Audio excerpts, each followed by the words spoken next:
이번 강의는 수능 완성 작문 유형편인데요. 첫 번째 제시문 분석해 보겠습니다. 작문 과제가 주어졌는데요. 일상 체험을 바탕으로 자신을 성찰하는 글을 쓰는 과제입니다. 학생 1의 글. 며칠 전 친구와 말다툼하다가 결국 싸우게 되었고 혼날 각오로 교무실에 갔는데 선생님은 교실 유리창을 닦으라는 벌을 주셨다. 규칙이 있었는데 한 명은 안을, 다른 한 명은 밖을 서로 마주보고 닦으라는 것이었다. 보기 싫은 친구의 얼굴을 보는 것이 짜증났지만 어쩔 수 없는 상황이었다. 우리는 어색하게 마주보고 닦기 시작했는데 닦을수록 내 얼굴과 친구의 얼굴이 보이기 시작했다. 유리창을 닦으면서 왜 말다툼을 했는지, 무슨 말을 했는지, 왜 주먹질을 했는지 되돌아보기 시작했다. 유리창에 친구를 무시하고 비하하던 내 모습과 친구의 속상한 마음이 비쳤다. 잠시 후 용기를 내어 친구에게 미안하다고 말했다. 그러자 친구는 괜찮다고 답했고 어느덧 우리는 같은 속도와 방향으로 닦고 있었다. 청소가 끝나자 선생님께서는 마음 수련을 했냐고 물으셨다. 친구와 나는 고개를 끄덕였다. 돌아가는 길에 귓가에 맴도는 말의 의미에 대해 많은 생각을 했다. 학생 2의 글. 버스에 휴대폰을 놓고 내린 걸 알았을 때 나도 모르게 큰일이다 라는 말이 나왔다. 휴대폰을 찾으려고 노력했지만 찾지 못했다. 휴대폰 없는 생활이 시작된 것이다. 잠들기 전에도, 일어날 때도, 이동할 때도, 밥 먹을 때도 떨어진 적 없는 휴대폰이었다. 낯설고 허전하고 불안한 마음이 가시지 않아 집중할 수가 없었다. 며칠 후 등교하기 위해 정류장에서 버스를 기다리고 있는데 사람들의 모습이 눈에 들어왔다. 중년 남자의 얼굴에서 아버지의 모습이, 노인의 얼굴에서 할머니의 모습이 보였다. 휴대폰이 없어지니 아버지와 할머니에 대한 내 무심함이 보였다. 버스로 이동하는 내내 부끄러움은 사라지지 않았다. 학교에 도착하고 나서야 겨우 정신이 들었다. 휴대폰이 없으니 학교에서도 할 일이 많았다. 친구에게 할 말이 있으면 얼굴을 마주 보아야 했고 과제나 약속이 있으면 시간을 확인하고 메모해야 했다. 처음에는 불편했지만 친구의 얼굴을 보며 대화하고 안부를 묻고 메모하는 일이 익숙해졌다. 휴대폰이 사라진 일주일, 무엇을 갖는다는 것은 얽매이는 것이라는 수필 문장이 떠올랐다. 그 말의 의미에 대해 많은 생각을 했다. 이렇게 지문의 내용을 살펴보았는데요. 화법과 마찬가지로 제시문의 내용이 그리 어렵지 않으니 이쯤 하고 바로 문제 풀어보겠습니다. 문제 1번. 보기가 제시되어 있습니다. 성찰하는 글의 쓰기 과정인데요. A는 일상, 관찰, 의미 발견, B는 성찰, 내용, 짜임새, 조직, C는 체험과 깨달음, 구체적, 인상적, 표현하기입니다. 1번 명제는 학생 1, 2 모두 반성, 경험, 의미, 발견 정도가 키워드인데요. 학생 1은 친구와 싸웠던 경험을 통해, 학생 2는 핸드폰에 빠져 지냈던 경험을 통해 의미를 발견하고 있습니다. A의 일상, 관찰, 의미 발견과 동일률이 성립하는 명제입니다. 입증 가능, 적절한 명제. 이번 명제의 키워드는 학생 1, 2 모두 감정의 변화, 드러나도록 구성입니다. 학생 1은 짜증이라는 감정이 미안함이라는 감정으로, 학생 2는 휴대폰을 잃어버리고 들었던 허전하고 불안한 감정이 그동안 무심했던 자신에 대한 부끄러운 감정으로 변화하고 있습니다. 일단 명제와 제시문은 일치하고요.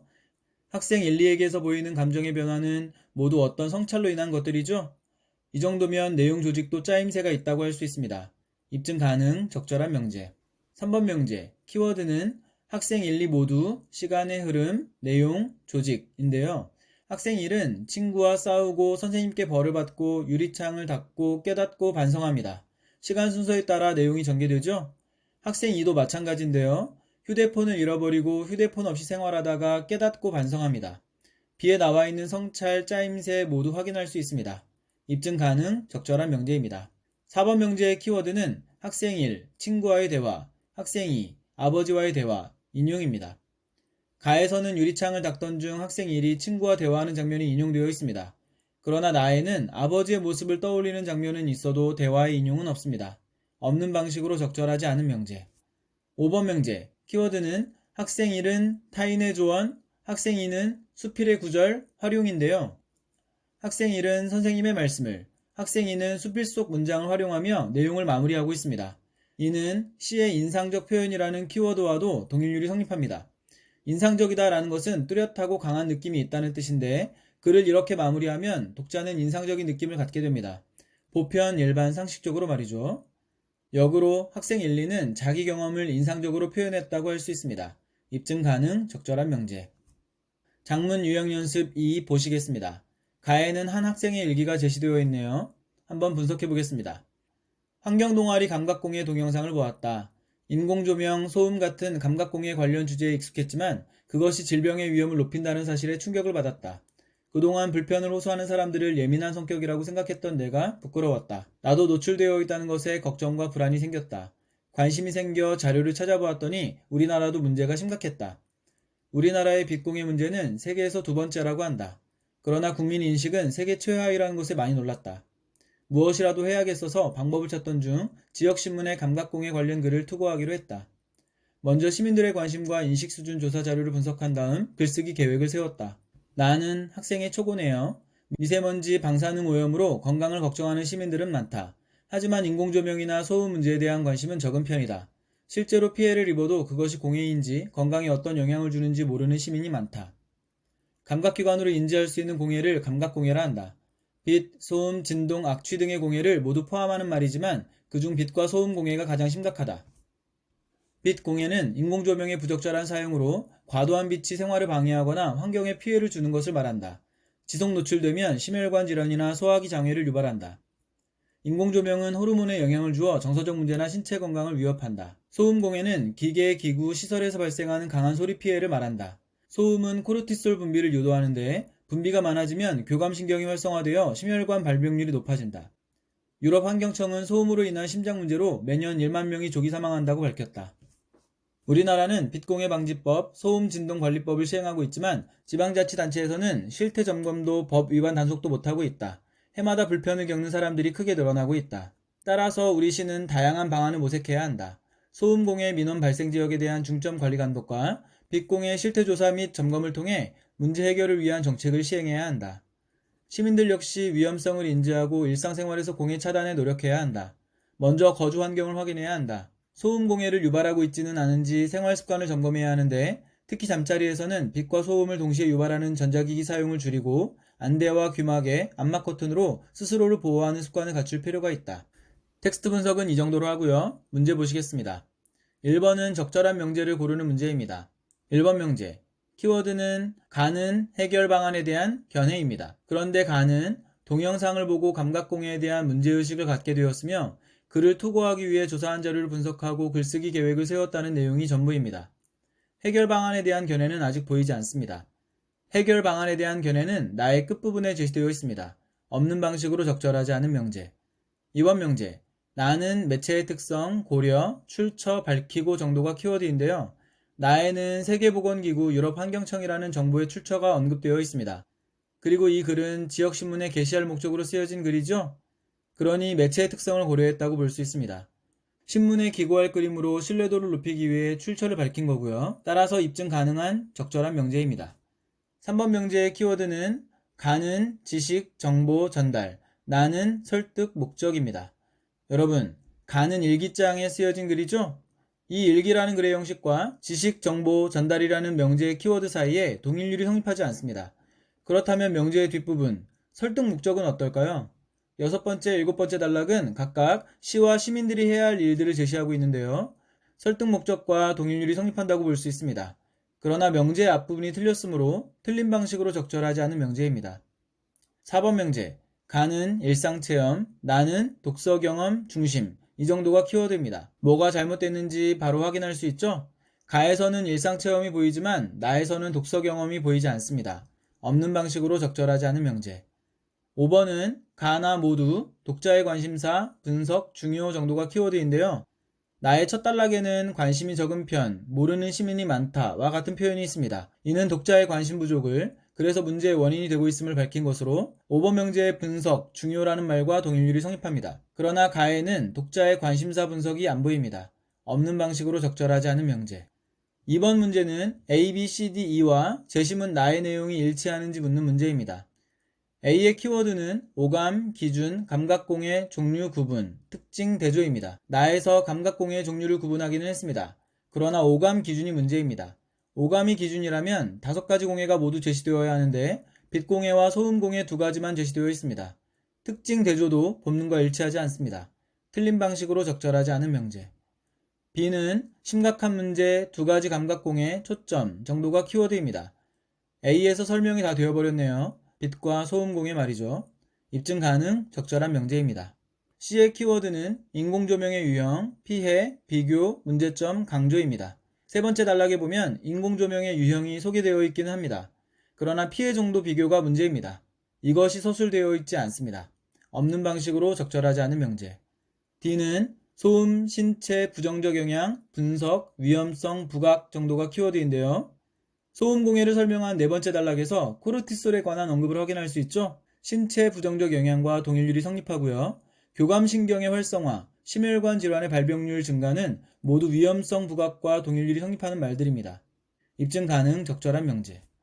이의 키워드는 관련 법률 언급, 법 시행상의 미비점, 지적입니다. 다섯 번째 단락에서 빛공해 방지법과 소음진동관리법이라는 법률 명칭이 언급되어 있으며 이어지는 표현 점검 단속 못하고는 명제에 나와 있는 법 시행상의 미비점과 동일률이 성립합니다.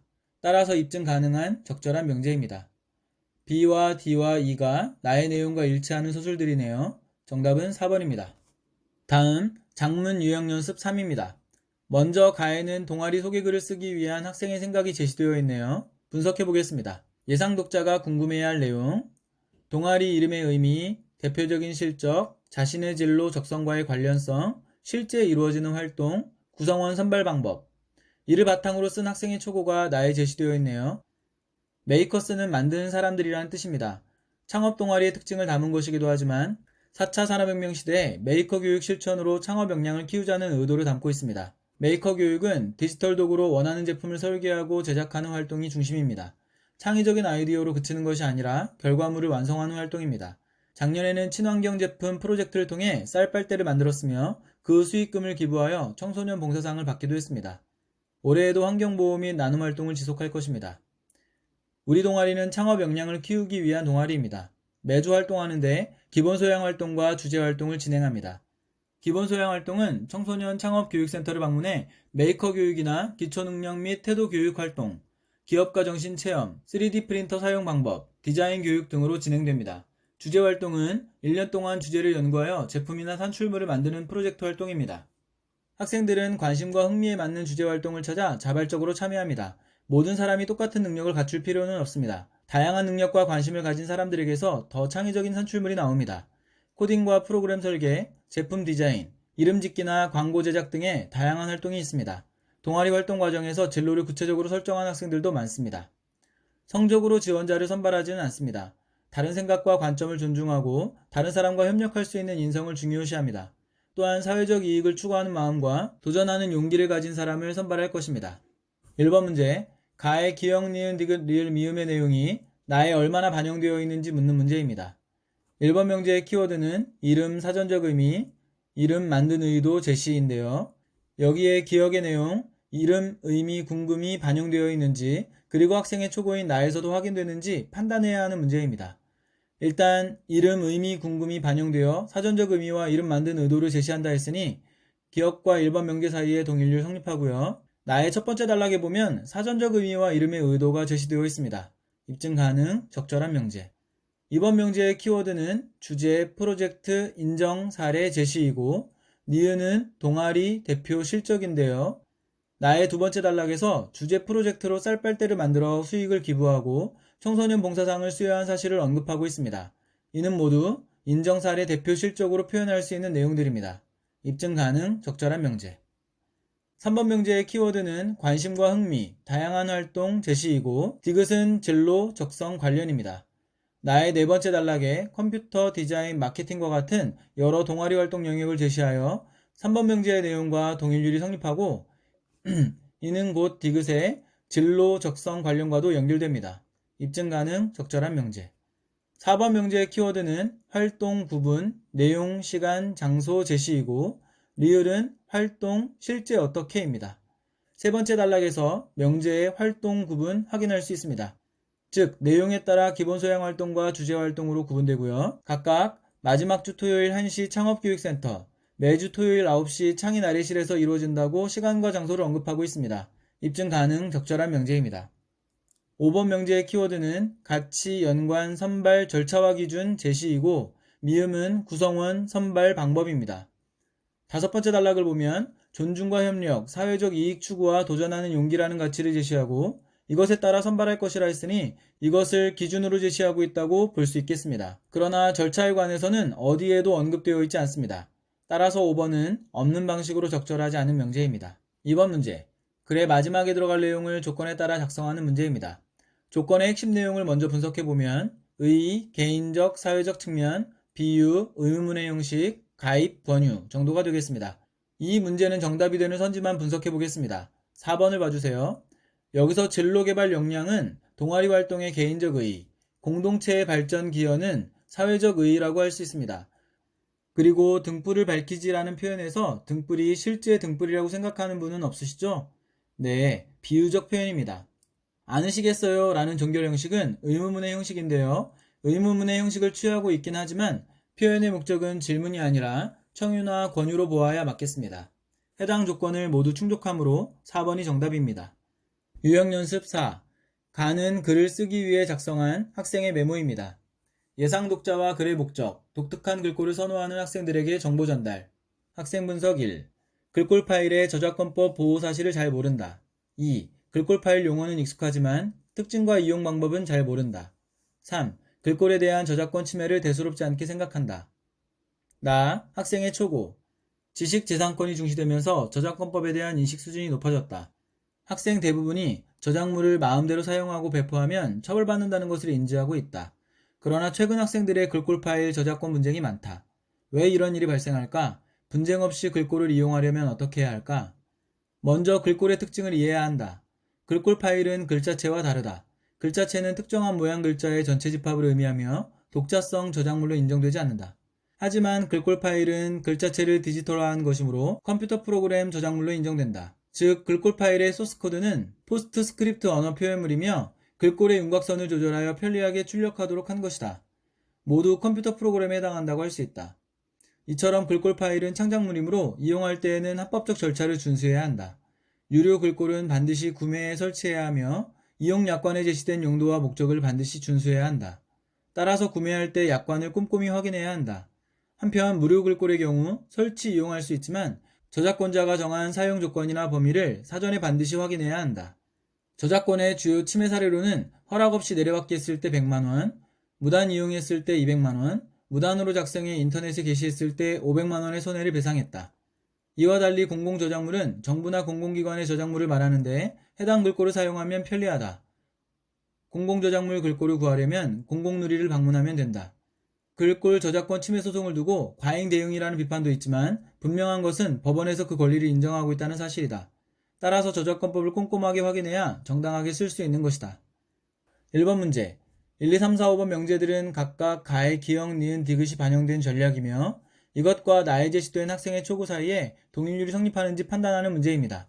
먼저 가의, 기역, 니은, 디귿은 예상 독자인 학생들에 대한 분석인데 기역은 글꼴 파일, 저작권법, 보호, 잘 모른다.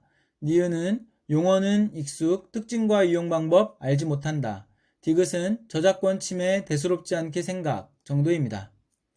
1번 명제의 키워드는 글꼴 파일, 프로그램에 해당, 저작물인 이유, 설명입니다. 기억에서 학생들이 글꼴 파일의 저작권 보호를 잘 모른다 했죠? 1번 명제에서 글꼴 파일이 저작물인 이유를 설명해준다 했으니 일단 기억과 1번 명제, 즉 학생 분석과 글쓰기 전략 사이에 동일률이 성립합니다. 이제 나의 이유 설명이 있는지 확인만 하면 되는데 두 번째 단락에서 글꼴 파일은 글자체를 디지털화했기 때문에 프로그램 저작물이라고 했습니다. 따라서 적절하다고 볼 수 있습니다. 입증 가능, 적절한 명제. 2번 명제의 키워드는 글자체, 대조, 글꼴 파일의 특징, 설명, 예를 제시인데요. 니은에서 학생들이 용어에는 익숙하지만 그 특징을 잘 모른다 했으니 예를 들어 설명해주는 것은 좋은 글쓰기 전략일 수 있습니다. 이 내용이 나에 있는지 살펴보면 두 번째 단락에 글자체와 대조되는 글꼴 파일의 특징이 설명되어 있습니다. 즉, 글꼴 파일은 글자체와는 달리 포스트스크립트 언어로 표현된 것이며 글꼴의 윤곽선을 조절해 편리하게 출력할 수 있게 한 것입니다. 그리고 이런 글꼴에 궁서체나 고딕체 파일이 있다며 예를 제시했습니다. 따라서 입증 가능한 적절한 명제입니다. 3번 명제의 키워드는 요금의 유무, 종류, 구분, 이용 방법 설명입니다. 여러분, 니은의 키워드에 이용 방법도 있었던 거 기억하시죠? 글꼴 파일의 이용 방법을 모르는 학생들에게 그 방법을 설명해 주는 것은 좋은 전략입니다. 글꼴의 이용 방법은 요금이 있고 없고에 의해 유료와 무료 글꼴로 구분되는데요. 따라서 니은과 3번 명제 사이에 동일률이 성립하고요. 제시문 세 번째 단락에 유료와 무료 글꼴의 합법적 이용 방법이 잘 설명되어 있습니다. 입증 가능, 적절한 명제. 4번 명제의 키워드는 저작권 침해한 경우 처벌 내용 구체적 제시입니다. 이 전략은 저작권 침해를 대수롭지 않게 생각하는 학생들에게 효과적입니다. 4번 명제와 디귿, 동일률 성립하고요. 나의 네 번째 단락을 보면 저작권의 주요 침해 사례를 세 가지 경우로 나누어서 각각의 손해배상 비용이 얼마인지 구체적으로 제시하고 있습니다. 입증 가능한 적절한 명제네요. 5번 명제, 키워드는 저작권 보호 제도, 없을 경우 부작용인데요. 여러분, 이것이 디귿에 제시된 학생들의 특징을 고려한 글쓰기 전략이 될 수 있을까요? 저작권 보호 제도가 없을 경우의 부작용은 저작권 침해를 대수롭지 않게 생각하는 학생들보다는 저작물을 작성한 저작권자에게 발생하는 부작용이라고 봐야 맞겠죠? 여기서 동일률이 성립하지 않습니다. 게다가 저작권 보호 제도가 없을 경우의 부작용은 제시문에도 언급되어 있지 않습니다. 없는 방식으로 적절하지 않은 명제입니다. 이것으로 지난 시간 화법에 이어 이번 시간 작문까지 수능 완성 유형연습 지문과 문제를 풀어보았습니다. 수능까지 정말 얼마 남지 않았습니다. 수험생 여러분 힘내시고요. 이번 화법과 작문 강의가 조금이나마 도움이 되었길 바랍니다. 여러분 오늘도 수고하셨습니다.